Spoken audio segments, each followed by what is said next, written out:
pagi ini Beta menyampaikan firman tentang hidup positif karena beriman. Hidup positif karena beriman. Ya. Kehidupan manusia itu sering ditandai dengan berbagai macam masalah. Masalah, persoalan, cobaan. Ya, masalah berbagai macam. Masalah keluarga, masalah keuangan, ya, masalah sosial, mungkin masalah pekerjaan. Berbagai macam masalah akan kita hadapi.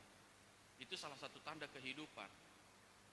Nah, yang menjadi penting adalah bagaimana sikap kita menghadapi atau menanggapi masalah tersebut. Sadar atau enggak sadar, sikap kita terhadap suatu masalah itu ikut andil dalam menentukan bagaimana hasil akhir dari masalah tersebut. Sadar enggak sadar, sikap kita terhadap masalah bukan seberapa besar masalahnya, tetapi bagaimana sudut pandang kita terhadap masalah tersebut. Kalau kita memiliki pikiran yang positif, kita akan menghadapi pemikiran masalah itu adalah, oh itu bukan masalah yang besar, kita mampu melewati. Tetapi kalau kita memiliki pandangan, sikap, pikiran yang negatif, kita merasakan selalu bahwa masalah itu jauh lebih besar dari kita ini nggak mampu, kita ini nggak bisa. Karena itu penting bagi kita untuk memiliki sikap berpikir yang positif. Tentu saja bukan hanya berpikir positif seperti biasa, berpikir positif karena beriman, karena kita punya iman. Jadi kita berpikir positif itu datangnya dari dalam, dari iman kita. Ya. Kalau kita punya sikap pandang yang benar, sikap iman tentunya akan menjadikan kita menjadi orang yang optimis. Sikap iman kita akan menunjukkan kita menjadi orang yang positif, optimis, yakin, ya, bahwa hasilnya pasti akan selalu indah. Hasilnya akan selalu membawa kita kepada kemenangan. Dan dasarnya adalah iman yang benar. Kuncinya adalah iman. Ya. Alkitab berkata orang benar akan hidup dengan iman. Inilah yang akan mengalahkan dunia. Jadi iman kita itu harus kita tumbuhkan terus. Jadi dasar berpikir positif kita adalah iman kita. Bukan karena berpikir positif maka iman kita jadi positif. Enggak. Karena iman kita yang tumbuh, maka pikiran kita, hati kita, sikap kita akan menjadi sikap yang positif. Ya. Dalam kehidupan itu ada dua sudut pandang. Ada sudut pandang secara positif, ada sudut pandang secara negatif. Ya. Kita ambil contoh sebagai gelas. Ya. Ini gelas. Isinya setengah kosong atau setengah penuh. Setengah kosong atau setengah penuh. Dua-duanya sama. Ya. Satu keadaan bisa menggambarkan dua situasi. Satu situasi bisa menggambarkan dua sikap kita. Kita mau lihat dari sudut pandang yang mana? Setengah kosong atau setengah penuh? Kalau kita pikir setengah kosong, kita akan selalu merasa kekurangan. Kita akan merasa, oh, ketersediaan kita gelas kita tinggal setengah kosong, sebentar lagi kita akan kehausan. Sebentar lagi kita akan kehabisan bahan minuman. Tetapi kalau kita melihat gelas itu sebagai gelas yang terisi setengah penuh, kita akan berpikir, oh, tenang. Akhirnya masih ada setengah penuh, kita masih bisa minum sampai besok. Jadi satu situasi dengan dua sikap yang berbeda akan menentukan sifat kita, akan menentukan sikap kita, akan menentukan hasilnya. Bagaimana kita berpikir positif itu sangat penting. Tentu dasarnya adalah iman, firman Tuhan. Ya, orang beriman itu kata-katanya akan menenteramkan. Orang beriman itu kata-katanya akan meneduhkan. Dia tidak akan memprovokasi, dia tidak akan menimbulkan perpecahan. Ya, kata-kata orang beriman itu akan menghilangkan ketakutan, kekhawatiran, kecemasan. Jadi bagaimana cara sudut pandang kita itu sangat mempengaruhi. Ya, kekuatan firman Tuhan dalam setiap kata-kata orang beriman itu sangat mempunyai dampak yang luar biasa. Jadi penting bagi kita memiliki dasar iman yang kuat supaya kita dapat memiliki pikiran yang positif. Pikiran positif juga akan membawa kita kepada perkataan yang positif. Pikiran yang positif akan membawa kita terhadap perkataan-perkataan yang positif. Dan kita semua percaya bahwa perkataan itu ada kuasanya. Setiap kita percaya bahwa perkataan itu ada kuasanya. Jadi sangat penting bagi kita, iman yang kuat, memiliki pikiran yang positif, kita akan memperkatakan hal yang positif. Seperti contoh saya pernah bilang ketika saya waktu sekolah, itu dari kelas 3 SD, 2 SD, kelas 1, kelas 2 masih normal. Kelas 3 udah mulai bergaul, banyak bermain. Dalam arti bergaul lebih banyak bermain daripada belajar. Dan ketika waktu itu zaman kelas 3 SD, zaman waktu saya kelas 3 SD itu, pergaulan itu, pertemanan itu dari lingkungan rumah lebih sering. Jadi pulang sekolah langsung main sama teman-teman komplek. Kalau zaman sekarang mungkin lebih banyak main HP. Kalau kita dulu ada mangga besar, ada jambu, kita mulai ambil batu gimana supaya kita bisa dapat itu mangga, itu jambu. Terus kita punya sepeda, kita jalan, harusnya kita tinggal di satu komplek, harusnya kita nggak boleh keluar komplek, main sepeda sampai komplek tetangga. Nah itu zaman kita dulu. Jadi zaman beta kelas 3 itu sangat banyak main. Dan waktu itu di lingkungan rumah itu rata-rata beta kelas 3 kawan-kawan itu minimal SMP, bahkan ada yang SMA. Jadi mereka ajak main dulu sampai kalau pagi-pagi itu ikut bangun jam 4 pagi waktu bulan puasa untuk bangunin orang-orang sahur. Jadi keliling naik sepeda sahur, habis itu main sepeda sampai ke jalan raya. Jadi memang akhirnya dampaknya apa ketika pelajaran di sekolah, nilai hasil ulangan itu do re mi fa sol la si do, saudara. 2 3 4 5 2 3 4 itu hal yang biasa. Jadi tapi dengan itu Mama Lucy nggak pernah bilang, oh kamu tuh bodoh, nggak bisa. Kamu kalau begini terus mau jadi apa? Kamu gak bisa jadi apa-apa. Dan beta bersyukur Bapak dan Mama itu marah tetapi tidak pernah mengeluarkan kata-kata yang negatif. Marah untuk membangun, gak pernah bilang bahwa beta adalah anak yang bodoh. Bahkan dia selalu bilang beta bahwa kamu tuh anak Tuhan, kamu tuh 10 kali lebih pintar dari teman-teman kamu. Dan itu yang terus diucapkan dan puji Tuhan. Beta percaya bahwa iman Papa dan Mama saat itu yang membuat beta saat ini sampai jadi sekarang ini. Kalau dulu mungkin Bapak Mama mungkin memaki-maki beta atau dalam arti mengatakan bahwa beta lu nih bodoh, lu nih gak bisa. Nah, mungkin beta saat itu tertekan. Tetapi puji Tuhan, kata-kata positif itu yang memang betul-betul membangun. Karena itu kita ya sebagai mungkin kita sebagai orang tua sekarang, ketika anak kita nakal, kita harus memberikan kata-kata yang positif kepada mereka. Jangan pernah katakan, kamu bodoh, ulangan nilaimu jelek.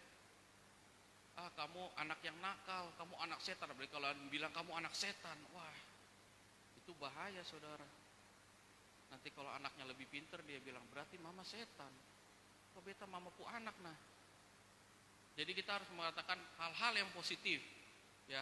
Dengan iman yang benar, pikiran yang positif akan mengeluarkan kata-kata yang positif. Saya pernah mendengar suatu ilustrasi tentang sebuah air, ilustrasi itu bernama The Miracle of Water, sebuah penelitian tentang air.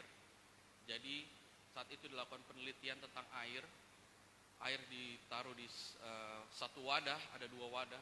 Di wadah yang pertama dilakukan kata-kata yang negatif, dibilang kamu bodoh, kamu tidak bisa apa-apa, kamu tidak berguna.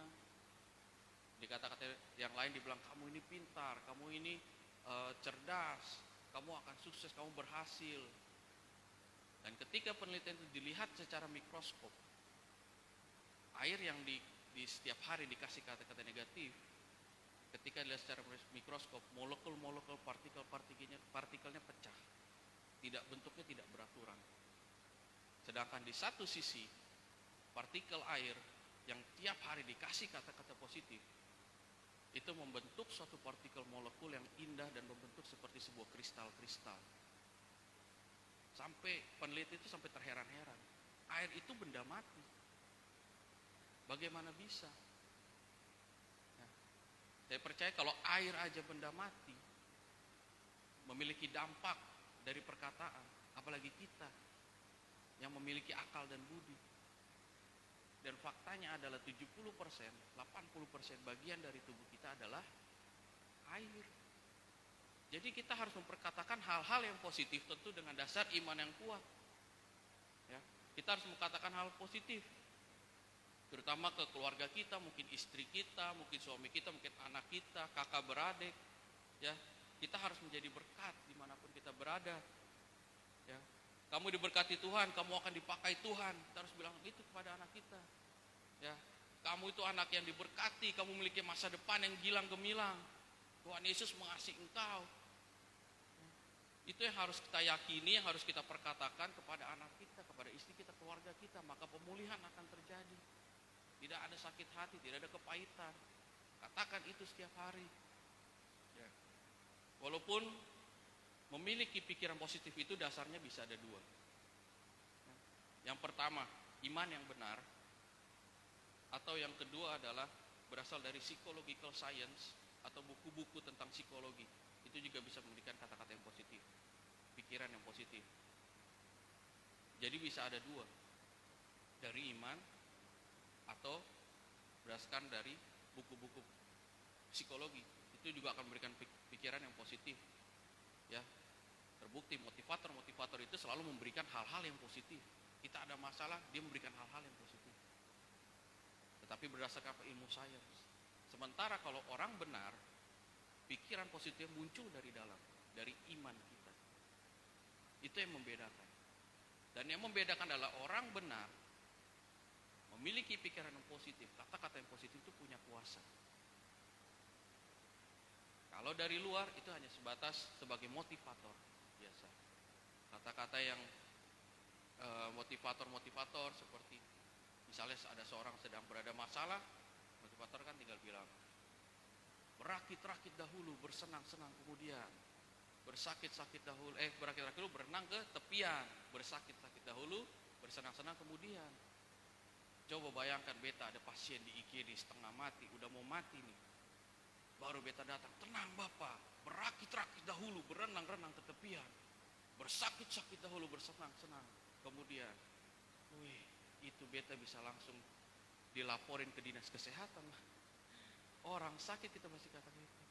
Ya. Sementara kalau orang yang berpikiran positif berdasarkan iman beda. Dia akan memperkatakan seperti yang Mazmur 23 katakan. Ya. Tuhan adalah gembalaku, takkan kekurangan aku. Ia membaringkan aku di padang yang berumput hijau. Ia membimbing aku ke air yang tenang. Ia menyegarkan jiwaku, ia menuntun aku di jalan yang benar oleh karena namanya. Sekalipun aku berjalan dalam lembah kekelaman, aku tidak akan takut. Itu yang harus kita katakan, itu yang membedakan kita. Orang-orang benar mengatakan firman Tuhan. Karena itu dasar pikiran positif adalah iman. Iman itu tumbuh dari kebenaran firman Tuhan. Karena itu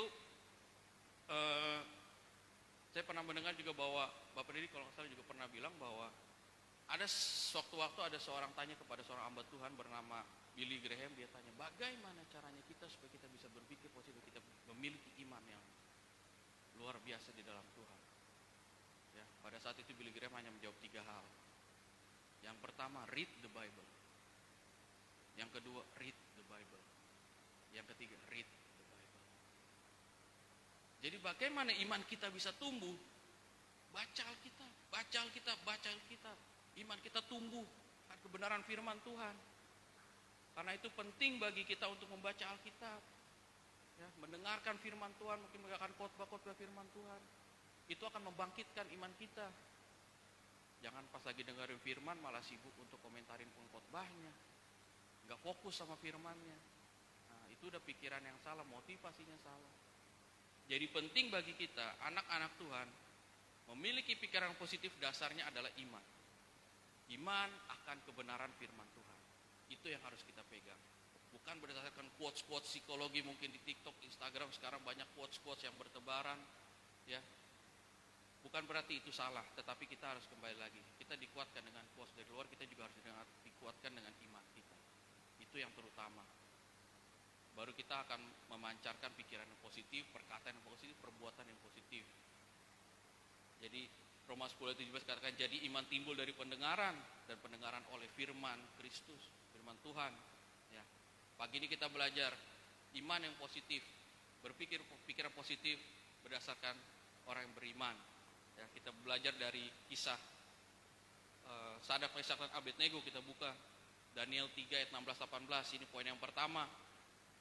Ya, poin yang pertama adalah iman dan keberanian. Ya, kita belajar dari Daniel 3 ayat 16-18 dari Sadrak, Mesak, dan Abednego.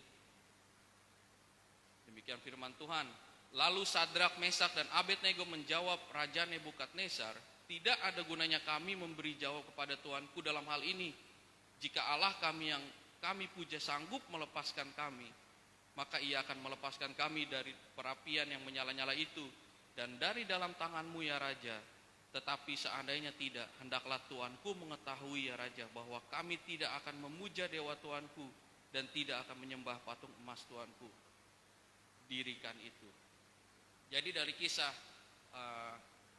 Sadrak, Mesak, dan Abednego, ya, ini mengisahkan bahwa bagaimana pada saat itu Raja Nebukadnezar mendirikan sebuah patung emas dan ia menyuruh kepada seluruh rakyatnya untuk menyembah patung emas itu. Dan Sadrak, Mesak, Abednego ini tidak mau. Ya. Karena apa? Karena ia punya iman yang kuat. Dengan iman yang kuat itu kepada Tuhan, muncul keberanian. Ya. Ia menjawab dengan gagah berani, ia menjawab, tidak ada gunanya kami menjawab pertanyaan, menjawab kepada Tuanku dalam hal ini. Ya, jika Allah kami yang kami puja sanggup melepaskan kami, maka ia akan melepaskan kami dari perapian yang menyala-nyala itu. Jadi dengan lantang, dengan berani ia mengatakan bahwa ia tidak akan melakukan perintah dari raja untuk menyembah patung emas. Karena apa? Karena ia punya iman yang kuat. Ia memiliki iman yang dasar iman, landasan yang kuat kepada Tuhan, kepada Allah. Ya. Ini sikap hati seorang pemenang. Seorang pemenang itu harus memiliki sikap hati yang berani, bukan sikap hati yang sebagai seorang pecundang. Ya, masalah ada, persoalan ada, berani. Kita harus punya sikap yang berani, maju. Jangan akhirnya malah mundur.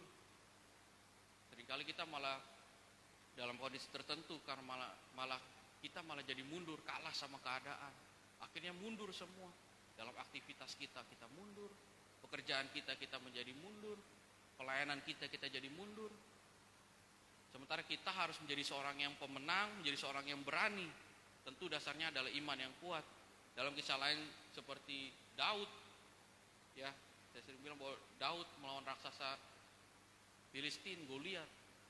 Semua orang Israel berkata, badannya terlalu besar, kita nggak mungkin bisa menang lawan dia. Nggak bisa kita menang. Mungkin saat itu Daud punya pikiran yang lain. Mungkin dia pikir, wah, yang saya lawan ini badannya besar. Udah pasti Teslanya juga besar, apa jidatnya juga besar. Jadi kalau saya bidik itu jidat, walaupun meleset sedikit pasti tetap kena. Oh, dia punya badan besar. Nah. Jadi dia berani, ya, dengan sikap yang lain. Dia berani, harus berani mengalahkan sesuatu. Dan musuh utama iman sebenarnya bukanlah keadaan. Ya. Musuh utama iman adalah ketakutan, kekhawatiran, dan kecemasan. Itu yang selalu mengalahkan. Itu yang menjadi musuh terbesar iman, bukan mengalahkan. Jadi musuh terbesar iman. Kita udah yakin, tiba-tiba muncul khawatir, mulai loyo lagi. Kita udah yakin, tiba-tiba kita muncul cemas, kita ragu-ragu, maju mundur. Akhirnya iman kita mulai goyah. Karena itu penting bagi kita memiliki landasan iman yang kokoh. Supaya apa? Supaya kita memiliki sikap yang berani menghadapi masalah. Supaya kita memiliki sikap hati yang positif, pikiran positif menghadapi masalah. Kita nggak takut, kita nggak gentar, nggak khawatir, nggak cemas. Tetapi kita maju bersama Tuhan. Kita yakin Tuhan pasti kasih kekuatan. Supaya kita dapat melewati setiap masalah yang kita hadapi. Padang gurun yang kita hadapi sekarang. Kita kuat. Kita mampu menghadapi itu. Jadi iman yang positif membawa kita pada keberanian. Yang kedua, contoh lain dalam Bilangan 13 ayat 30. Ini bicara tentang Kaleb. Ya, pada saat itu firman Tuhan katakan, kemudian Kaleb mencoba menentramkan hati bangsa itu di hadapan Musa, katanya, Tidak, kita akan maju dan menduduki negeri itu sebab kita pasti akan mengalahkannya. Tetapi orang-orang yang pergi ke sana bersama-sama dengan dia berkata, kita tidak dengan dapat maju menyerang bangsa itu karena mereka lebih kuat daripada kita. Ya, pada saat itu, pada saat mau masuk ke tanah terjanji, semua bilang, kita nggak mungkin bisa maju, mereka terlalu kuat, kita nggak akan bisa menghadapi. Tapi apa yang Kaleb katakan? Tidak, kita akan maju dan menduduki negeri itu sebab kita pasti akan mengalahkannya. Pada saat itu Kaleb udah ngalahin belum? Belum. Tetapi dengan iman dia katakan, kita akan maju menduduki negeri itu dan kita pasti akan mengalahkannya. Kalau bukan iman, apa yang bisa memberikan keberanian pada Kaleb pada saat itu? Kalau bukan iman percaya kepada Tuhan. Begitu juga dengan kita saat-saat ini. Masalah yang kita baik, kita harus katakan kita akan maju. Kita akan menduduki setiap masalah-masalah, kita akan menginjak setiap masalah yang ada kita hadapi sekarang. Dan kita yakin kita pasti akan mengalahkannya. Itu yang harus kita katakan. Jangan, wah gak bisa, masalahnya terlalu besar. Beta yakin beta sudah bisa. Ya, baru cerita sama orang yang tidak pernah gereja lagi. Orang yang di luar gereja juga bilang, lu gak akan bisa ngelewatin itu. Lebih baik lu pergi sah. Jadi akhirnya kita bukan membangun iman kita, akhirnya malah semakin melemahkan kita. Karena itu penting bagi kita untuk memiliki teman sharing, cerita kakak rohani, bapak rohani. Kita harus tahu kemana kita akan mencurahkan cerita kita, keluh kesah kita harus tahu. Kembali lagi penting bagi orang tua untuk memiliki ini. Kalau anak-anaknya cerita, orang tua harus bisa memberikan kekuatan, berikan iman kalau masalah mereka yang hadapi itu masalah yang kecil, mereka bisa lewatin. Jadi penting bagi kita untuk memiliki iman yang kuat supaya kita memiliki keberanian. Itu poin yang pertama. Yang kedua, iman dan mukjizat. Ya. Kalau bicara tentang mukjizat, sudah pasti awalnya bercerita tentang masalah dulu. Bagaimana kita mau merasakan mukjizat kalau kita nggak punya masalah? Bagaimana caranya kita merasakan mukjizat yang besar kalau kita tidak ada masalah yang besar? Jadi kalau bicara tentang mukjizat, ya jangan pikir bahwa supaya kita hidup jangan ada masalah. Kalau enggak kita tidak akan menghadapi mukjizat itu. Ya. Dalam kisah sahabat Abednego ini dalam ayat 21-23 firman Allah katakan, lalu diikatlah ketiga orang itu dengan jubah, celana, topi dan pakaian-pakaian mereka yang lain dan dicampakkan ke dalam perapian yang menyala-nyala karena titah raja itu keras. Dipanaskanlah perapian itu dengan luar biasa sehingga nyala api itu membakar mati orang-orang yang mengangkat Sadrak, Mesak dan Abednego itu ke atas. Tetapi ketiga orang itu yakni Sadrak, Mesak dan Abednego jatuh ke dalam perapian yang menyala itu dengan tangan terikat. Tetapi firman Tuhan katakan di ayat berikutnya tidak ada sehelai pun, bahkan rambutnya tidak terbakar. Padahal pakaian itu adalah bahan yang mudah terbakar, rambut bahan yang mudah terbakar.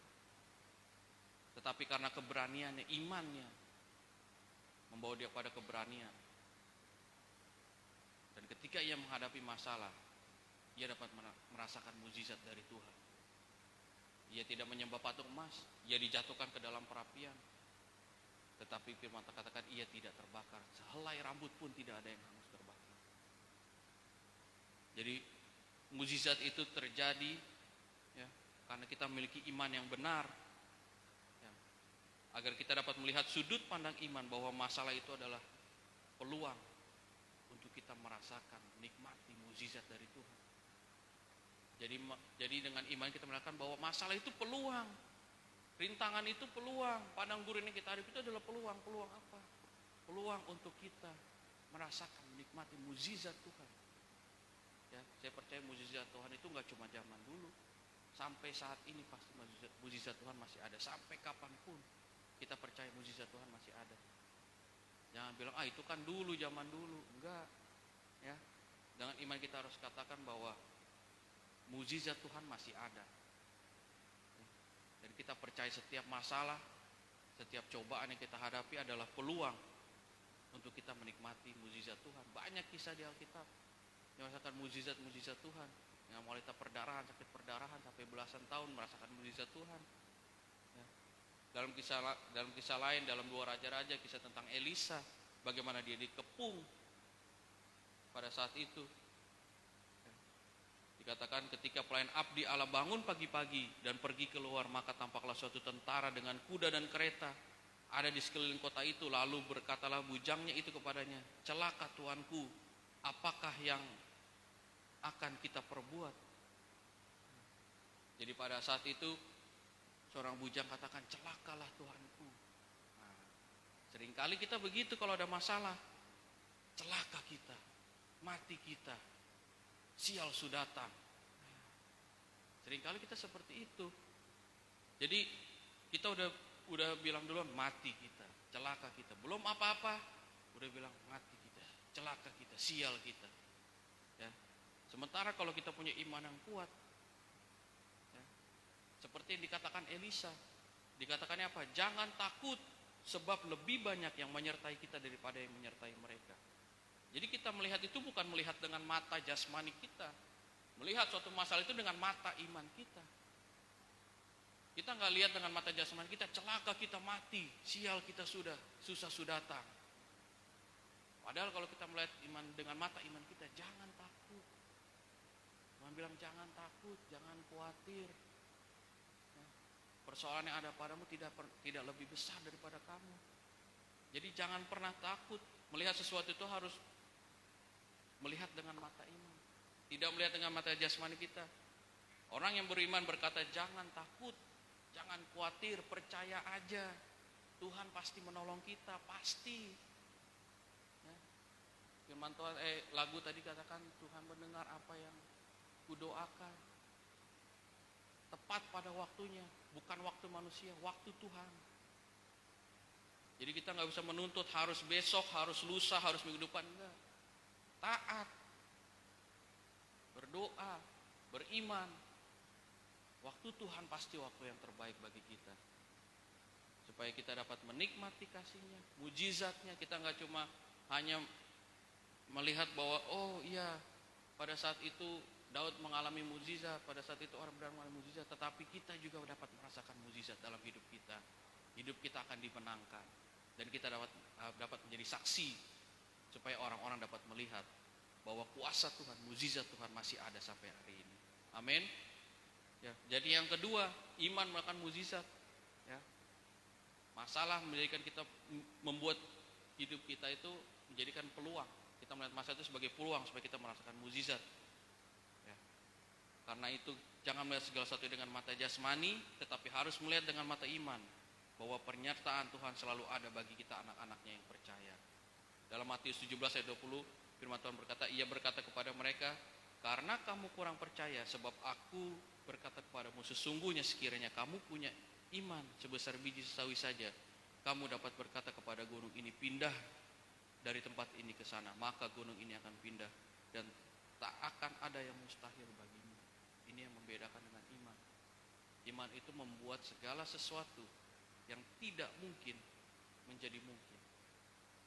Yang menurut kita adalah tidak mungkin, itu menjadi mungkin karena iman. Mungkin gak gunung pindah? Nggak mungkin. Tetapi karena iman, percaya. Sebesar biji sesawi saja, itu dapat memindahkan gunung. Karena itu penting bagi kita mempunyai iman yang sejati di dalam Tuhan. Yang ketiga, iman dan kesaksian. Ya, lanjutannya dalam ayat 24-28 dari kisah sahabat Daniel tadi dikatakan, kemudian terkejutlah Raja Nebukadnezar lalu bangun dengan segera berkatalah ia kepada para menterinya, bukankah 3 orang yang telah kita campakkan dengan terikat ke dalam api itu? Jawab mereka kepada Raja, benar ya Raja. Katanya, tetapi ada 4 orang kulihat berjalan-jalan dengan bebas di tengah-tengah api itu, mereka tidak terluka, dan yang keempat itu rupanya seperti anak dewa. Lalu Nebukadnezar berkata, mendekati pintu perapian yang menyala-nyala itu, berkatalah ia, Sadrak, Mesak, dan Abednego, hamba-hamba Allah yang maha tinggi, keluarlah dan datanglah kemari. Lalu keluarlah Sadrak, Mesak, dan Abednego dari api. dan para wakil raja, para penguasa, para bupati, dan para menteri raja datang berkumpul. Mereka melihat bahwa tubuh orang-orang ini tidak mempan oleh api, bahwa rambut di kepala mereka tidak hangus, jubah mereka tidak berubah apa-apa, bahkan bau kebakaran pun tidak ada pada mereka. Berkatalah Nebukadnezar, terpujilah Allahnya Sadrak, Mesah, dan Abednego. Ia telah mengutus malaikatnya dan melepaskan hamba-hambanya yang telah menaruh percaya kepadanya dan melanggar titah raja, dan menyerahkan tubuh mereka karena mereka tidak mau memuja dan menyembah Allah manapun kecuali Allah mereka. Luar biasa, ya. Dengan keberanian, dengan iman membawa keberanian, dengan iman membawa mujizat, dan yang terakhir dengan iman menjadi saksi, kesaksian bagi banyak orang, ya. Dan dia dapat memberkati banyak orang, dia dapat memenangkan jiwa banyak orang. Raja dan para menteri, para bupati saat itu, mereka menjadi saksi, dan akhirnya mereka menyembah Allah yang benar, tidak menyembah patung. Dia menyembah Tuhan Yesus, Raja di atas segala raja. Karena itu penting bagi kita, ya, mempunyai iman yang hebat, mempunyai iman yang dahsyat, iman yang luar biasa. Kita harus terus bertumbuh di dalam iman. Ya, iman Sadrak, Mesak, Abednego membuat Raja Nebukadnezar dan para menterinya heran, dan akhirnya mengakui Tuhan Allah, Yesus Raja di atas segala raja. Iman sejati akan memberikan kesempatan untuk bersaksi dan menuntun orang lain supaya mengenal Allah dan menyembah Allah, memuji Allah. Ya, jadi kita harus memiliki iman yang sejati. Karena itu landasan bagi kita supaya kita memiliki pikiran yang positif. Dan itu juga landasan kita supaya kita dapat merasakan mukjizat. Kita nggak lagi khawatir, kita nggak lagi cemas, tapi kita terus maju, berani maju, punya pikiran yang positif, terus maju, merasakan mukjizat, dan menjadi saksi, memenangkan banyak jiwa-jiwa. Amin. Demikian firman Tuhan.